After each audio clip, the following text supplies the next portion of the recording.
começa agora a Sociedade Civil, programa da TV Câmara, que destaca as iniciativas que contribuem com uma cidade melhor organizada e que visa a qualidade de vida de todos. A cada semana nós conversamos com um representante da sociedade civil com o objetivo de apresentar trabalhos e soluções para áreas como saúde, meio ambiente e educação.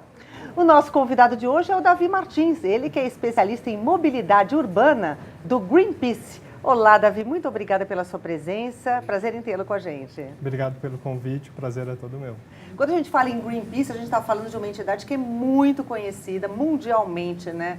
Eu acho que é uma das primeiras que se tem notícia de que trabalha na defesa, enfim, de uma sociedade melhor, organizada, nas questões do meio ambiente. E é interessante que o Greenpeace começou com um grupo de ecologistas, jornalistas e hippies. Isso se mantém até hoje? Hoje vocês têm especialistas que foram agregados também, não é?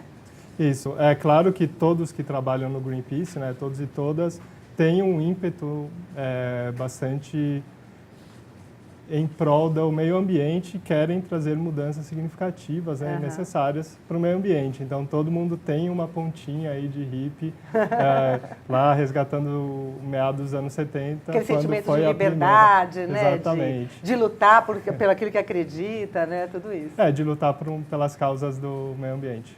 Que legal. Mas hoje você já tem muitos especialistas que foram agregados, né? Pessoas que, enfim, têm formações diversas para contribuir com o desenrolar das ações que vocês promovem, né? Sim, assim como todas as questões de meio ambiente foram ficando cada vez mais complexas, né? Para atuar nesse campo também você precisa trazer cada vez mais pessoas especializadas em temas específicos. Né? E as iniciativas do Greenpeace são globalizadas ou elas são diversificadas? Como é que você define? Hoje o Greenpeace trabalha de forma mais global do que antes, né? Mas também trabalha em assuntos específicos de cada região. A gente tenta trabalhar mais ou menos numa divisão aí de 80% global, 20% local, né? Então, todos os escritórios ao redor do mundo têm, assim, 80% do seu trabalho focados em campanhas, em ações que acontecem em diversas regiões e 20% destinado para trabalhos bem específicos locais. A gente tem um dado aqui de que o Brasil é um dos países que mais consome agrotóxicos no mundo. Como é que se explica isso, Davi? Quer dizer, é um dado bastante importante, né? É um dado bastante assustador, né?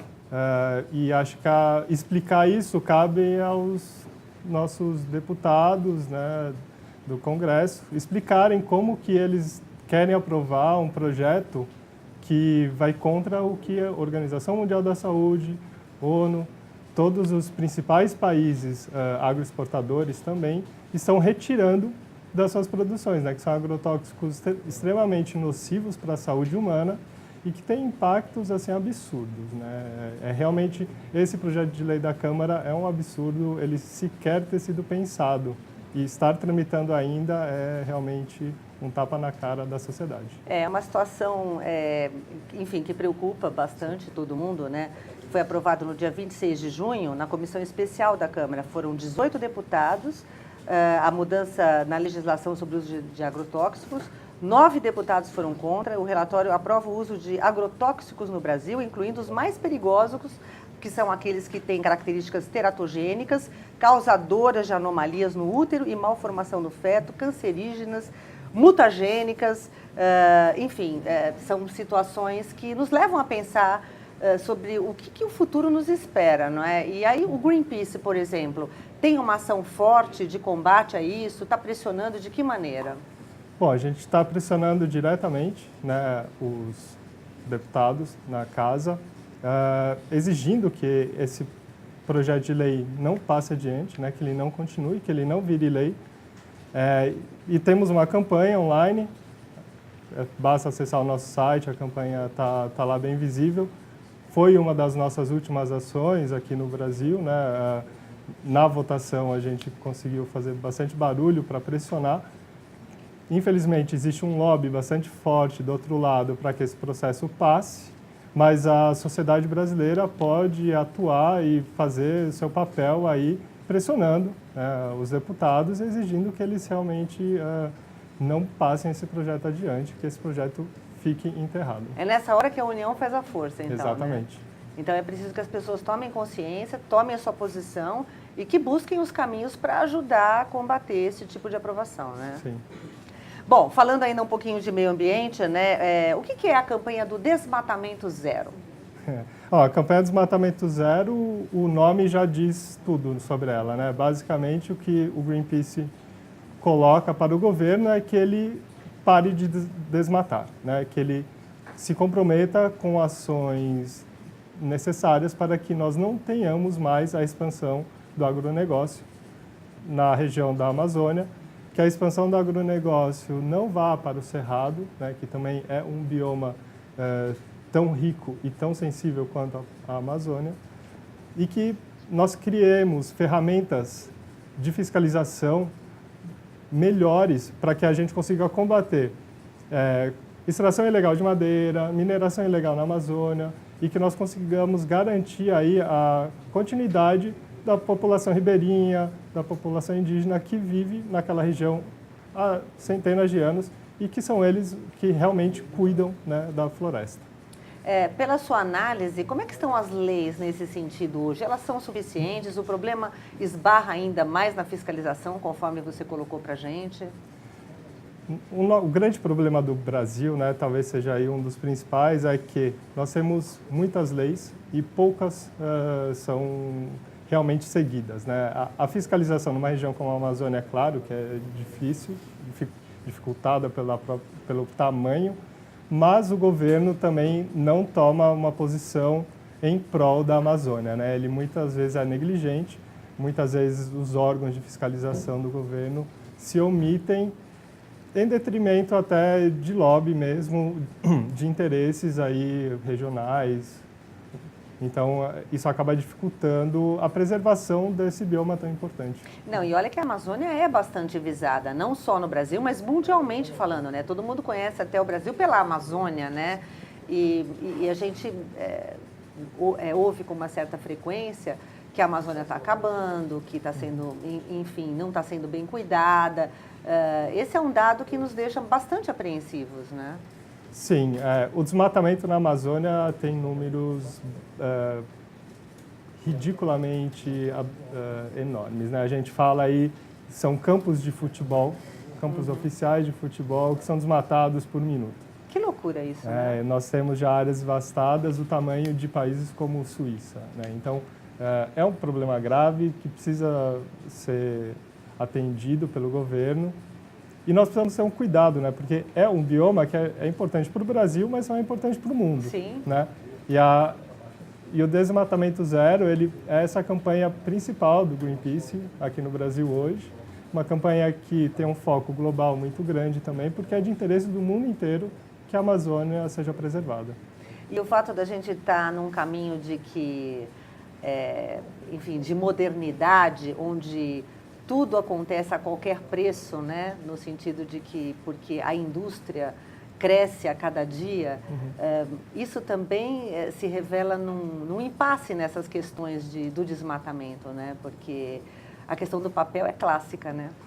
Sim. É clássica, mas a gente também tem que olhar para o outro lado, né? A destruição de biomas como a Amazônia, de biomas como o Cerrado, ela vai impactar o próprio progresso da cidade, né? Não é à toa que, alguns anos atrás, a gente viveu na cidade de São Paulo uma seca bastante assustadora, né? Nós chegamos a níveis alarmantes. E a gente tem um ditado que é também tão claro quanto o nome Desmatamento Zero, né? Sem floresta não tem água. Sim. Então, quanto mais nós destruirmos as nossas florestas, quanto mais nós destruirmos esses biomas tão importantes, menos a gente vai ter o progresso na cidade e na indústria, porque nós vamos entrar em situações e vai diminuir de a qualidade de vida das pessoas. Exatamente. Quer dizer, o impacto é muito maior do que simplesmente não ter árvore, né? As pessoas talvez às vezes não tenham essa consciência, né? Exatamente. E hoje já existem ferramentas tecnológicas suficientes para a gente não precisar desmatar para plantio ou para a criação de gado e também não precisar mais desmatar para geração de energia hidrelétrica, como também um plano muito forte do governo, né, de continuar construindo hidrelétricas enormes no Rio Amazonas, algo que hoje já não faz o menor sentido pelas opções tecnológicas que existem de impacto muito menor ao meio ambiente. Davi, e se a gente falar um pouco de São Paulo, né? Porque você citou a seca em São Paulo há algum tempo, né? Quais são as principais demandas hoje em São Paulo, na sua opinião? Eu diria que para a cidade de São Paulo a principal demanda é um olhar mais criterioso para a questão da mobilidade urbana, né? A questão da mobilidade urbana não é só do transporte, também diz respeito ao próprio plano diretor, né? A concretização desse plano diretor, de levar trabalho para zonas que hoje carecem de trabalho, né? Temos regiões na cidade de São Paulo onde a população simplesmente não encontra trabalho. Faz parte da função da gestão da cidade levar esse trabalho para lá, para que essas regiões tão afastadas da cidade não precisem vir para o centro procurar trabalho, que elas tenham a opção de estar com o trabalho próximo à sua residência. Né? E que a gente comece a diminuir a partir disso o que a gente chama de movimento pendular do transporte, né? Que são pessoas fazendo o movimento de casa ao trabalho, que na cidade de São Paulo chega a demorar 2h30 a 3 horas, né? Que é um absurdo. Sem dúvida, é terrível pensar nisso, né? Uma pessoa que fica 3 horas do dia indo e voltando de um lugar para o outro, isso estando em São Paulo, né? Essa questão de transporte da cidade de São Paulo, mobilidade urbana, eu ainda quero falar mais com você, porque você é um especialista da área, né? Mas eu vou dar uma paradinha nesse minuto, a gente vai para um rápido intervalo, mas já voltamos com o programa Sociedade Civil. Até já.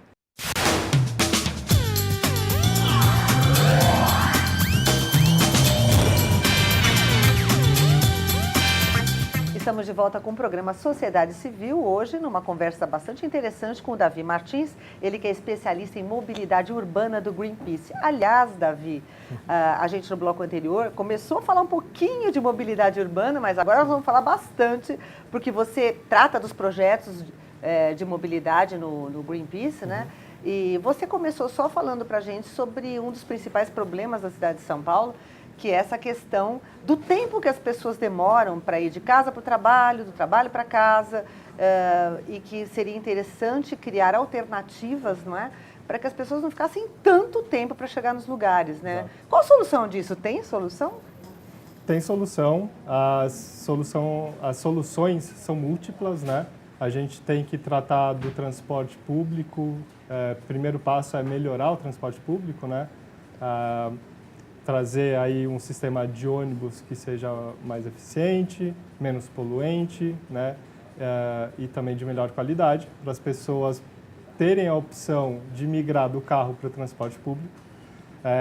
Tem também a questão de melhorar as calçadas da cidade, né? Que hoje a cidade de São Paulo tem calçadas que são terríveis de se caminhar, então isso acaba também inibindo um deslocamento que seria de 10 minutos de caminhada. Às vezes as pessoas não o fazem, né, e acabam usando o carro ou tendo que pegar um ônibus, porque simplesmente, às vezes, nem tem calçada. Né, não tem estrutura, bairros, né? Não tem a estrutura necessária. E também, em conjunto, ampliar e ligar a rede cicloviária já existente da cidade. Né? Essas são aí algumas das formas de melhorar a mobilidade urbana. Mas também existem outras questões que não são relacionadas ao transporte, mas que incidem diretamente, né? Como eu falei, a questão da localização do trabalho, né? De pulverizar a demanda, né? É importantíssimo, porque você consegue dar opções para as pessoas, principalmente para as pessoas que vivem nas periferias da cidade, delas encontrarem trabalho próximo de suas residências. Né? Isso acaba influenciando não só o movimento dessa pessoa de ir da casa ao trabalho, mas também em toda a vida dela. Casais que têm filhos, eles vão ter mais tempo de cuidar dos seus filhos, de estarem presentes, de cuidar das casas, de cuidar delas mesmas. Né? Porque as pessoas que hoje demoram de 2 a 3 horas para fazer um deslocamento, que acaba virando 4, às vezes 6 horas perdidas no trânsito, essas horas elas podem ser empregadas na casa, para o estudo, né, para a saúde delas mesmas. Então, melhorar a quantidade de trabalho nas periferias, né, dar mais opções para a periferia, poder trabalhar na própria periferia, levar saúde, levar mais opções de escolas, né, também. Essas são medidas que não são relacionadas ao transporte, mas que influem diretamente no transporte urbano. É interessante isso que você falou, porque os benefícios são múltiplos, né? Num primeiro momento, você fala assim, puxa, vou perder menos tempo, mas aí você começa a pensar se você vai ter mais tempo para você, onde você pode aplicar isso, né? De que forma a sua vida pode melhorar nesse sentido, né? A gente tem várias situações que ocorreram na cidade de São Paulo, pensando nessa parte de mobilidade. Uma delas foi os corredores de ônibus, né? Qual a sua avaliação dessa proposta? Hoje a gente tem uma boa parte de avenidas que são grandes, que têm os corredores de ônibus, mas são projetos que muitas vezes são confusos também, né? Porque às vezes o corredor é central, às vezes é lateral, é meio confuso. E também tem a questão dos veículos na cidade, né? Que são em grande número. A gente tem o rodízio também. Faz uma avaliação para a gente dessa situação hoje de São Paulo, de acordo com, claro, com o que o Greenpeace pensa, né? Sim. Bom, a questão dos corredores de ônibus, nós tivemos aí uma ampliação relativamente boa na gestão anterior dos corredores de ônibus, assim como a ampliação da malha cicloviária, ela não seguiu assim uma forma muito ótima, né? Não foi assim uma implementação ótima, foi uma implementação boa porque ela carece em alguns pontos de ligamento com outros corredores de ônibus, né? Às vezes os corredores hoje são interrompidos em locais onde não precisaria ser interrompido, onde poderia ser continuado.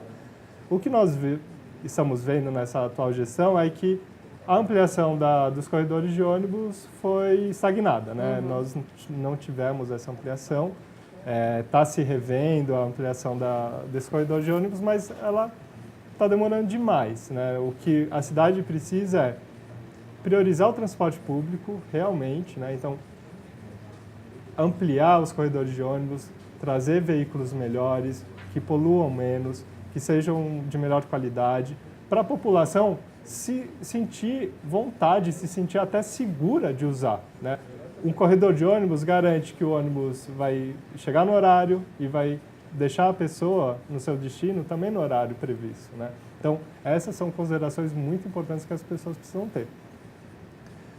Por outro lado, a ampliação das ruas e avenidas da cidade de São Paulo, né, essa priorização para o transporte individual motorizado, ela já acontece há muitas décadas.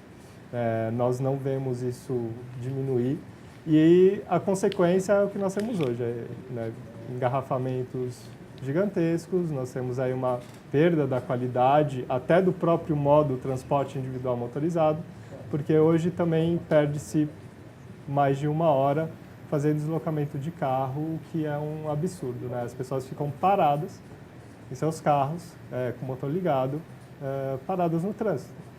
Não tem o menor sentido para a cidade nem para a vida das pessoas. E aumenta a poluição, né? A consequência disso é que também aumenta a poluição, né? Sim, aumenta a poluição, nós temos impacto ambiental, nós temos impacto na saúde, porque a pessoa está respirando aquele gás que o motor dela está liberando, ela está respirando, então ela está respirando um gás poluente, ela está estressada porque ela está parada, porque ninguém quer ficar parado, né? Pode ser o melhor carro que for, mas você não quer ficar parado, você quer ter fluidez. Então, falta realmente esse olhar criterioso para a cidade, um olhar moderno, entendendo que o transporte público é a prioridade, né?